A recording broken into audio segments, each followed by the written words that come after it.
Hello, I am Annabelle Carrot-Nouri, the founder and author of the Urvalues Life Guide, your universal life guide towards peace and happiness.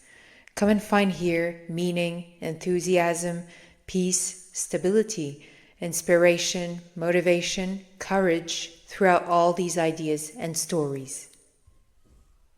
Hello, good evening, everybody. Hope you are well.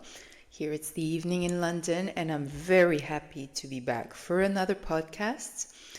Today, I want to share with you, explanations again, linking to the Your Values Life Guide, obviously, explanations, but also what is life after more than 10 years of meditation? What is 10 years of meditation exactly. What is life after that? How does it feel? What did I learn? What do you learn? What do you realize? How you feel? And it's a global point of view about life. And I think there are so many things that changed, so many things. So first of all, the Your Values Life Guide, as you know, is a fundamental life guide that unites us. And I believe in these life values. I don't believe in I believe in these core values of the Your Values Life Guide that are quite neutral, no matter what your religion, your passions, your nationality, your identity, your gender, your size, your status. These are all common values. So this, first of all, gathers us all.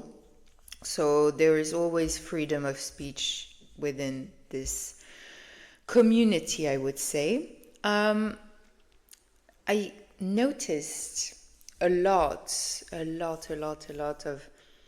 Let's start by the fact that every moment is, how can I say, important. And it might seem very insignificant. You start noticing all the things you didn't notice before, like the fact that you have food on your table, the fact that you're lucky to be where you are, the fact that you have 2 legs, 2 arms, a lot of gratitude, I feel. And also noticing how every moment is so important. Every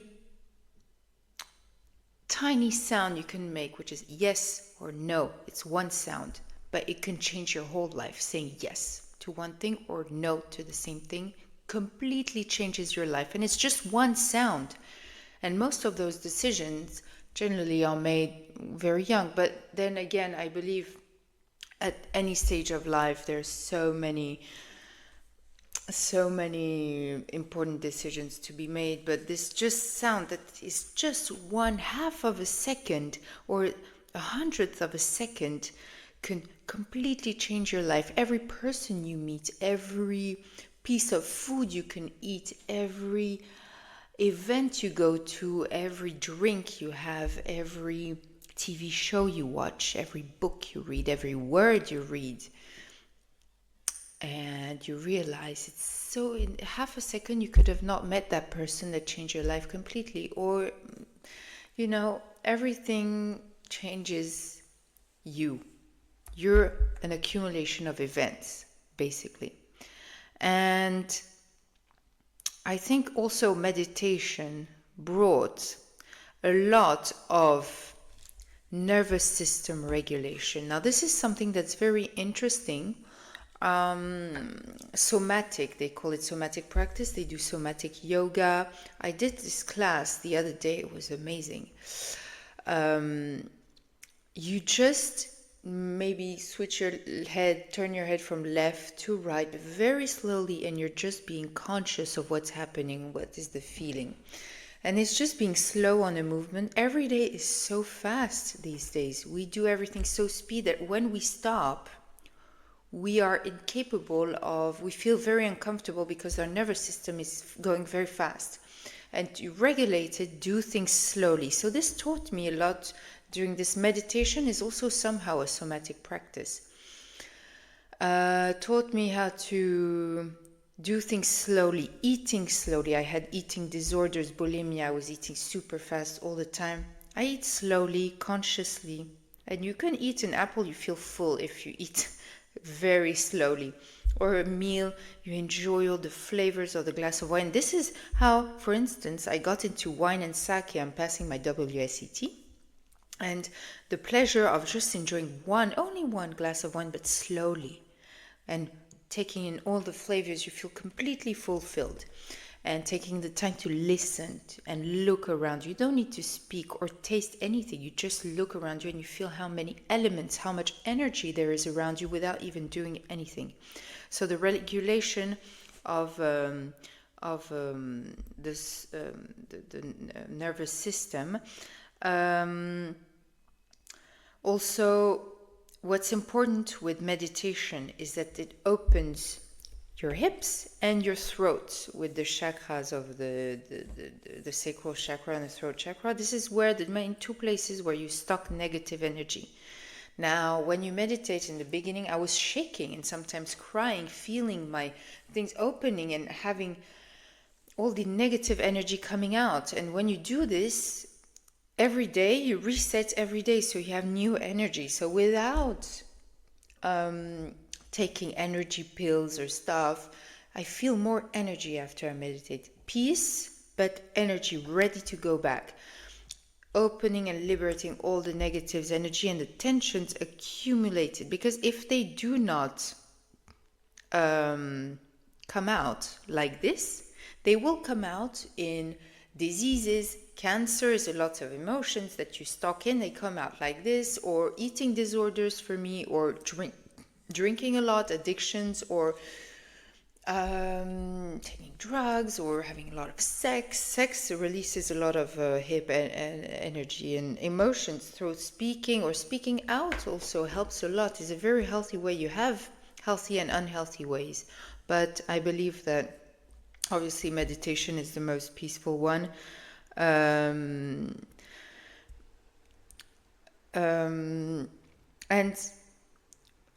generally, what we notice in society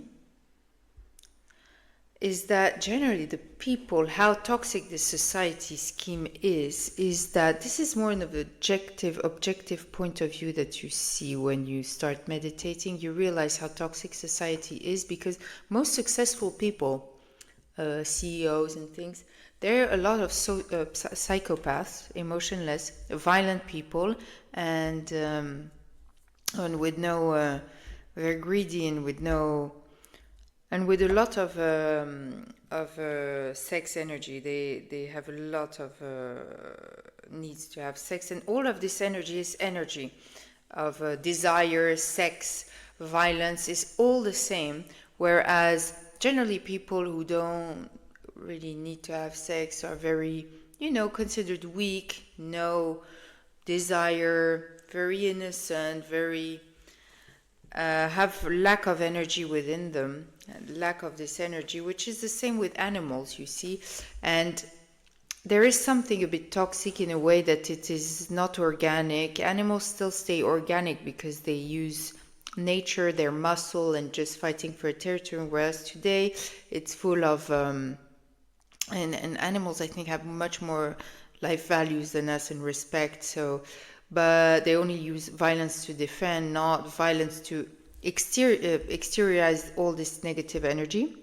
So I think that this is very much how can I say, linked. Everything is linked. So this is energy. There's only one type of energy, and that transmits is in every activity you do. These are points I'm saying. I'm thinking a lot because it's a list of points and I'm trying to develop each of them. But what's important is the energy you have, obviously, and where you put it. For me, for years and years and years, I have so much desire and will within me, but where to go? What is my point? What do I want to do? You have 10 things you want to do. You got to choose one and put all the energy in it. Also, another point of view is about age. I believe a lot of people say that age and maturity are proportionate, which is the biggest lie I probably heard in my life. Maturity is absolutely nothing to do with age. Age is, how could I say? Age is basically you have living and you have existing. When you exist, I am physically here on earth. I'm not doing anything, but I'm physically here. Living is taking risks, doing things and going. Don't content yourself to live, but to exist, but live. Live truly. And maturity is linked to living. However, age is a phenomenon that we cannot control that is equally the same. Age is linked to time. It's the same time, same number of minutes per age, per year for everybody. It's something you cannot control. However, your maturity is proportionate to the number of experiences and how much you live your life, how much risk you take, how much shit you go through. This is linked to living. So what counts today, I think we all exist. It's a fact. We are all here physically on earth and we can't do crap about it. However, maturity you can. It's only you. You choose to live or to do nothing. You choose to take risks, build your own business, or stay at home, do nothing. So this is something that's very important to know, and that means that you're perfectly in control of who you are and what you are. And it's funny how, for the 2 points in general, I think the key of life, we all find what's the meaning, what is life? We're always searching around us, outside of us. What is the meaning? What is the key of life? But life brought us the key of life on a golden platter. And it's the most simple way. When you discover this, when you try to look outside and you don't know where to go, what to do, you've tried all solutions outside. Drugs, alcohol, speaking to people, they don't care. People don't care about you. People don't. And there's a quote of Rumi that says, when everything seems dark and there's no light, look again, you may be the light. And you have no choice but to find the answer within you. Outside, nothing happens. So maybe look inside. And to look inside of you, you have to be at your purest form, which is meditation. Meditation is nothing religious, it's just being. You sit down and you breathe. And this is the key of life. The key of life is sitting down and breathing and observing without judgment what happens. And here, you just observe. You shut your mouth and you observe. No music, no distractions, and you're facing you. It's horrible. The first time I meditated, after 5 seconds, you face all your fears, and you're terrified. But eventually you start loving it, and you find solutions. And when you breathe is the only thing that connects body, mind, and soul. You feel this alignment. And at some point, after a few moments, depends how much trauma you have, probably it might take more time to feel aligned. But if you had a lot of trauma, but it takes a few months or years. It took years for me, but then you feel this alignment of body, mind, and soul, a line crossing your body. And this is where you put the key in the door and you turn and it opens. When you feel aligned, this is exactly the feeling. And you understand everything I just told you. So this is why it's so important. And then you feel this immense quantity of acceptance and tolerance. People get upset, you realize it's not against you, it's the conflict within them. So you don't say anything, you're at peace all the time, never upset. I used to get upset so much. And you learn to let go and to accept and to tolerate everybody and accept the way they are. If you don't want to be with them, you don't want to hang out with them, it's okay, but you don't be mean, you're neutral, and you hang out with the people you want to hang out. And same with the things you want to do and not. And an immense, tremendous sense of gratitude. Thank you, I have 2 legs, I have 2 feet, I have 2 hands, I have a brain, I'm healthy, I have a roof, I have food. And this is what I was talking in the beginning of the podcast, is you realize the small things you didn't realize before, how lucky you are to have all of this. So this is everything I wanted to tell you today. If you have any questions, if you want to speak with me, ask me questions, or want another podcast about something else, yeah, feel free to let me know. You're great for listening to this podcast. And this is, thank you so much. If you can share what I do, that would be really a great help. And also use it in your daily life to help yourself first. That would be amazing. I wish you a lovely, lovely life, a lovely day, a lovely evening, and all the health, the success, and the happiness you can. And I'm always here if you need to speak. Have a lovely day. Bye.